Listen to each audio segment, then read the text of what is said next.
And welcome to your reading, Aquarius. Would you do me a favor before we get into the reading and hit like and subscribe to make sure you are getting all the videos as they come out, okay? And it also really helps the channel. We are going to do a classic Celtic cross for Aquarius. I've already shuffled this deck for you. All right, so what I'm going to do is read out the elements, and then we'll go through the positions and what they mean. So we have Sun in Virgo. We have a major arcana card of Cancer. We have Mars in Aries. Wow, we have another major arcana card of Sagittarius. We have Sun in Scorpio. We have Sun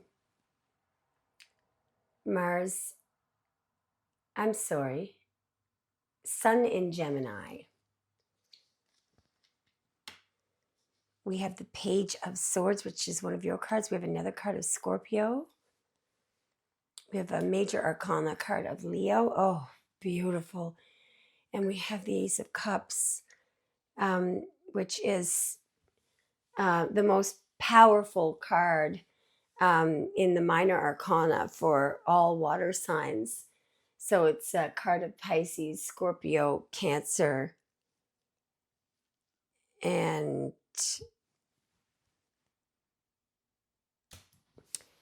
it could be that final outcome could be for any suit. I am going to get a further clarification on the outcome. Beautiful. We now have a card of Taurus. Okay, so can we see the bottom of the deck, please? Another major arcana card. This one is of Cancer. This is a very beautiful, powerful reading. All right, let's begin with the issue, Aquarius. So we have the Eight of Pentacles as the issue. I do believe that somebody is thinking about you repetitively, by the way. If somebody is very focused on you, could be a Virgo, okay? Because the card in itself is a card of Virgo. Now, what I find interesting about this card is that it is the very first decan of Virgo, and we are in that time period right now. There's a period of 8 or 9 days that one card refers to, and we're in it right now because this is August the 26th. So from now up to about September the 1st is the first decan of Virgo, and there is the card right there. So this just tells me that this reading is very, very important for you right now at this point in time. I believe that someone's very focused on you. Somebody is thinking about you repetitively. There could be somebody who is working on how to say something to you, how to word something to you. There could be a song that reminds someone of you, and it's going over and over in their head. There's a big idea of repetition here. There's also something that important that you need to know about what you're doing and where you're going. So you could be, you have your head down and very focused on your own thing, doing your own thing. You're not scattered at all. So you could have a routine where you go to work, you watch your tarot reading, or you have this beautiful routine here. And this Eight of Pentacles is a card that assures a golden road of success. You may not be able to see at all, what's ahead, but it's absolutely beautiful because I can see it there in the outcome.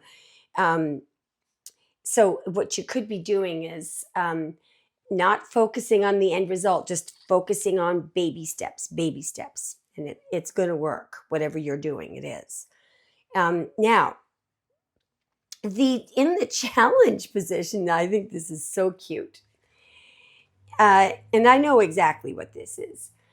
So in the challenge position, I believe strongly is what's challenging, what could be challenging you, because you are fixed air. So you guys are very intellectual, but at the same time, Aquarius is also the biggest think outside the box thinker of the entire zodiac. Um, so, um, so what happens there is that a lot of the time, Aquarius can, their intuition, because it's so dead on, it can bug the hell out of you guys, because it doesn't, the logical mind says, well, wait a minute, there's no evidence of that. Well, why are you thinking this, that feeling that this is the truth when there's no evidence around you? Well, it's because your intuition is very accurate.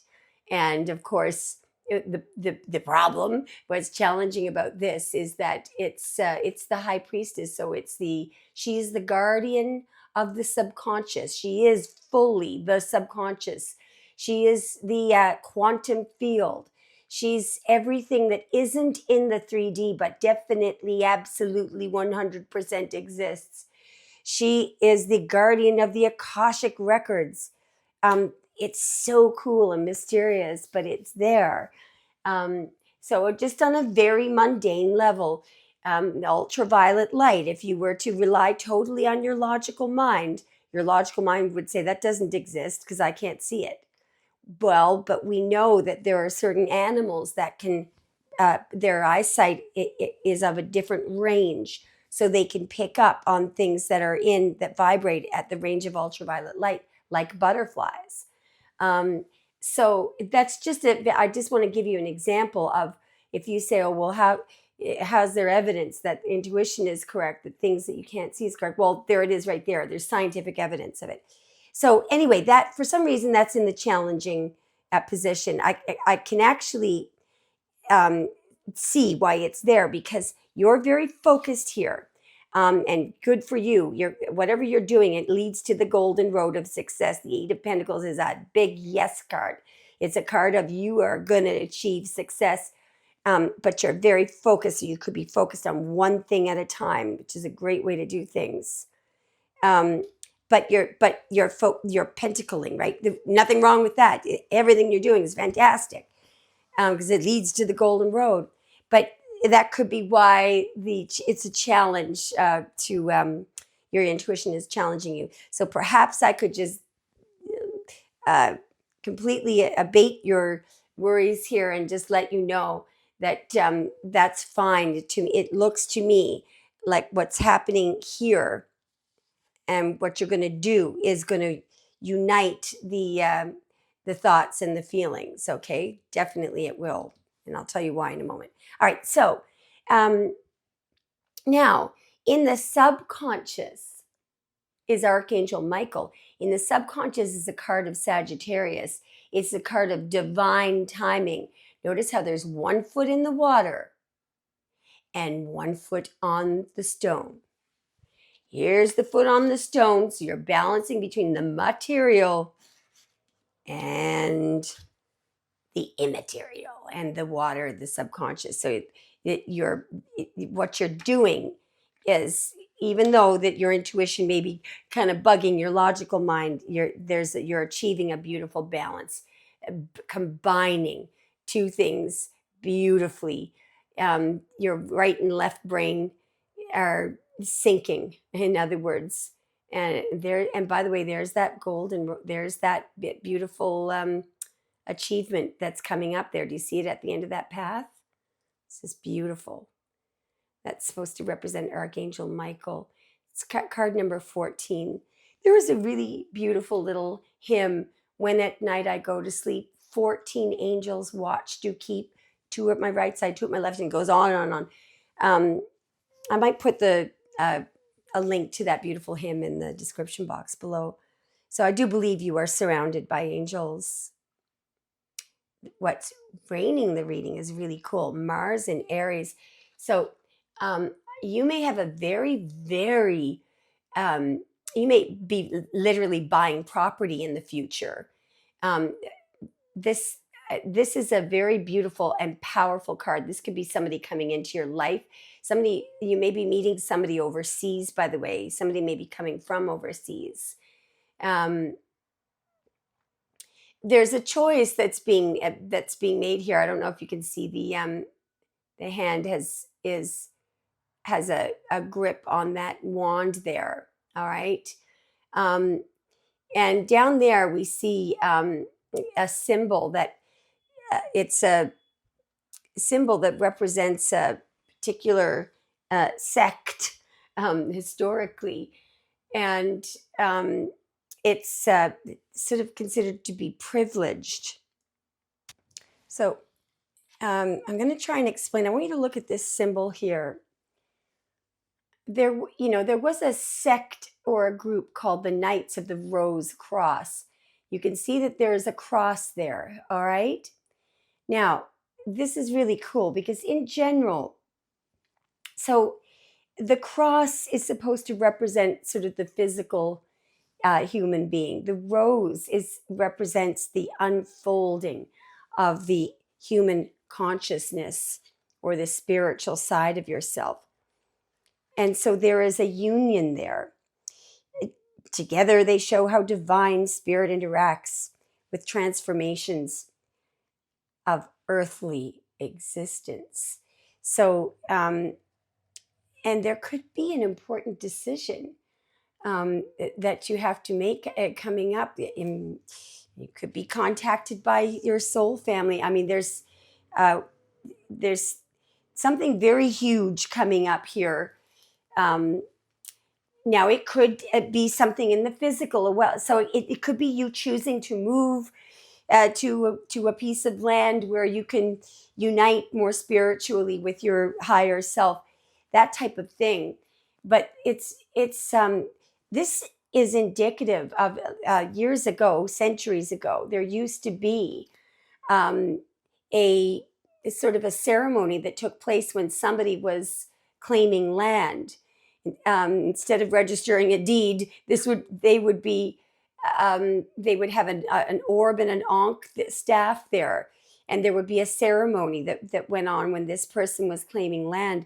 So it could be something analogous to that you're doing, that something very ceremonial, but very unique and important to you. Now, for some of you, you have a big decision coming up. All right. So the choice will involve something that balances both the spiritual side of you and the side of you that enjoys the beautiful things here on earth. All right. Now, let's talk about the recent past. So, what is so cool about this reading is the past is in the past. Explain that. There's also a time traveler in this card. In every Six of Cups card, he's there. And in this card, you can just barely see him. See, there's a gray outline of a gray man with a staff. That is a time traveler. The Six of Cups is all about reunions and reunifying. But the fact that this is in the past tells me that there could be something that you've done over and over and over again, and you're here to do it again. Maybe in this lifetime, you're time traveling. But this is also indicative of something that it's like this reading is your turf. This is your turf. Don't be intimidated by it. This is your story. So, of course, it may be difficult to access because in the density in this HU1, which is the first harmonic, which is what planet Earth is in, it's a very dense realm. So it's a real challenge to access the subconscious, but you're doing a fantastic job.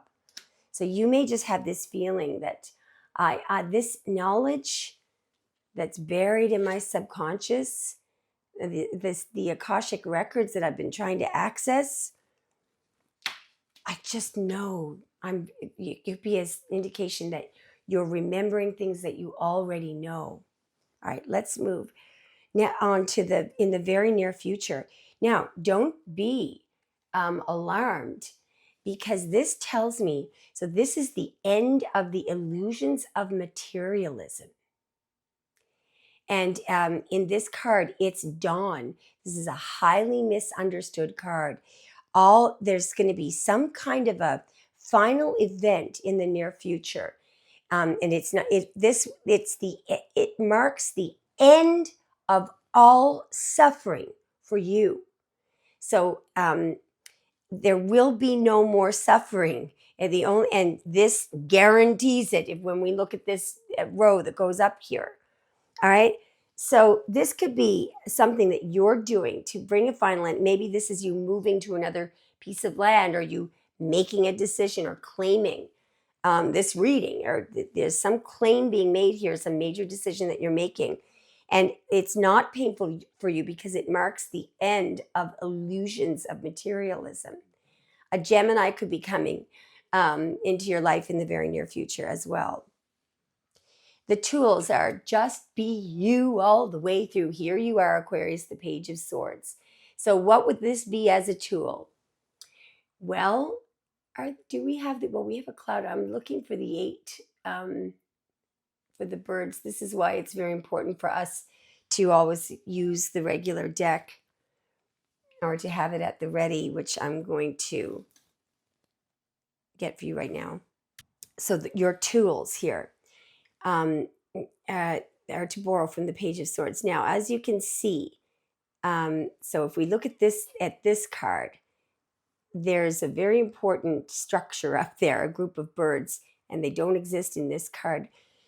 So I'm going to tell you what I believe your tools are. Well, isn't that something though? The reason why in this reading it's not there is because we're supposed to highlight this. So you're having trouble accessing your intuition, and having trouble accessing your intuition, and here you're not. This is amazing. This is amazing. So here's this. These are the tools on how to access your intuition here. In the reason why the intuition is not in this card is because we need to look to the tools of the actual Page of Swords. That flock of birds is in the shape of a fish or a dolphin or some kind of watery animal. Okay. So what is the advice? The advice is that the thoughts, because swords are thoughts, the Page of Swords is extremely intellectual, and the Page of Swords is like they call it the spy card, because this is the ultimate spy. They pick up on everything visual that they're seeing. But what's not visual, obviously, what can't be seen here is that flock of birds, because the flock of birds is the emotions.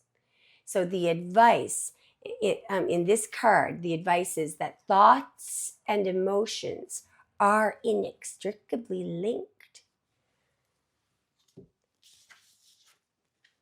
Thoughts and emotions are inextricably linked. Thoughts, the actual thoughts, and emotions are inextricably linked. So what am I saying? Listen to the emotions, listen to that intuition. What's your heart telling you? Because you pick up very, very good information. It's just as accurate as what your eyes are showing you, if not more. You get the complete picture. Now, here's what's also coming up, because it's in the position of the outside influences. An offer. This could be a romantic offer. This is a proposal. This is coming from it's outside influences, so it's coming to you. I note that those are the wings of Hermes. Hermes was the messenger of the gods. There's a cup there. So this could be a romantic proposal coming in. It may also be a proposal from a higher being. And that may lead to this decision. Spirit says it's all of the above. So that would be beautiful. Hopes and fears. Ever seen the sun in the position of hopes and fears? Well, here's one cool thing that could be. I put a poll out this morning asking how many of you believe in aliens, and if you do, are you ready for contact? I love the people who said that I believe in them and I'm not ready for contact. I thought that was so cool. So, I especially love the people who said they didn't believe, because it means you have the courage to tell how you actually feel, and you're still watching my readings. Even though I go on about the galactics, it must be driving you nuts. So God love you for sticking around. But so for some of you, um, your logical mind may be fearing the the actual truth, right? But and I don't mean in a bad way. It's because that's not the whole you. That's just your logic. That's like the computer that you have up there running. So the computer fears the truth. Others of you are really desperately hoping for all the lights to come on and let's see the truth. But no matter whether this is a fear or a hope, I just love it.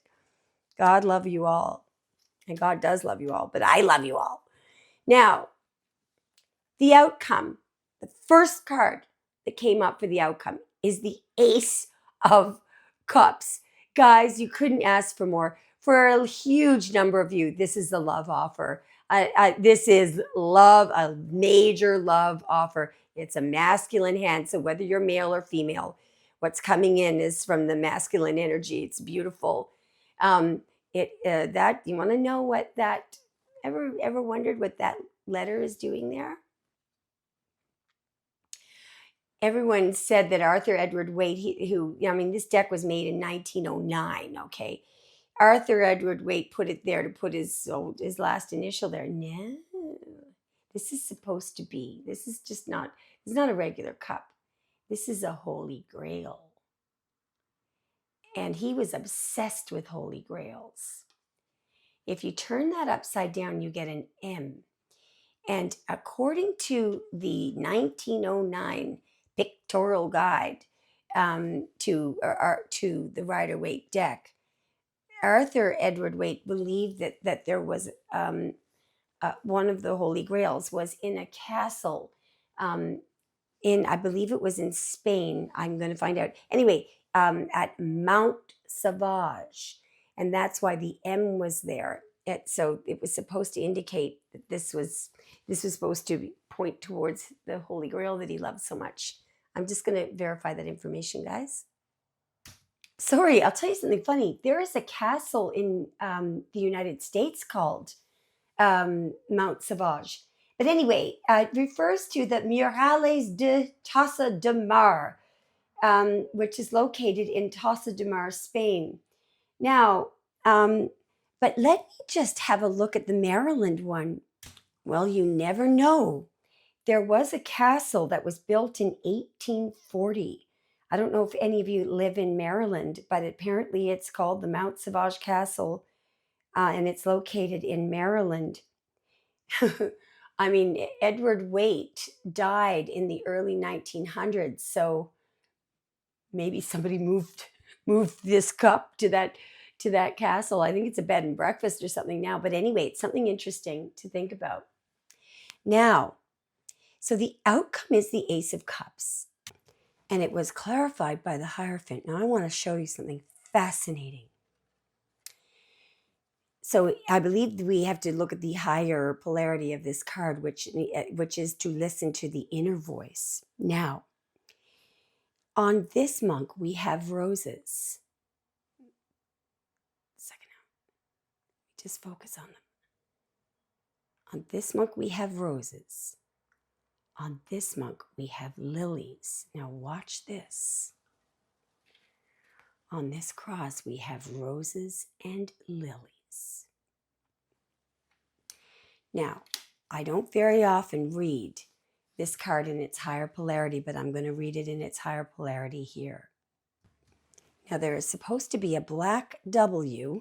So here's look at this. There's a black W. Sorry, and when we put it up right, black W. There is supposed to be a black W on the top of the Hierophant's crown. This is why I always like to use the traditional deck. So we've got a black W here. We got a black W here. We've got roses and lilies here. Roses and lilies here. Now, this card every tarot card usually has a Hebrew letter that it's associated with it. For this one, it's associated with the Hebrew letter Vav, okay, which has to do, in the Sefer Yetzirah, it means the inner hearing, the opening of the inner hearing, of the inner voice, all right? Opening of the inner voice. Opening of the inner voice. There's the water there. So I believe that this, on top of this being, it could be a love offer, it also, I believe, is a beautiful spiritual blessing. Your ability to hear your higher self, to hear your intuition. And it's the exact same thing as hearing source. Okay. Aquarius, that was an amazing reading. The only thing I forgot to mention was the chariot here, which I believe is the exact same thing. Because if we could just find the water, the abyss that has been crossed there, you can see it right there. You see a little bit of water right there? And there are buildings back here. So the world of creation is actually behind you here. You've crossed from the 3D into this beautiful subconscious, into this beautiful, incredible area of the higher realms, okay? Of where all the knowledge of all that is, was, and will be exists. The Akashic Records. It's an absolutely beautiful reading. Let me know if it resonated, Aquarius. How fascinating. And we'll see you next time. Thank you so much for watching.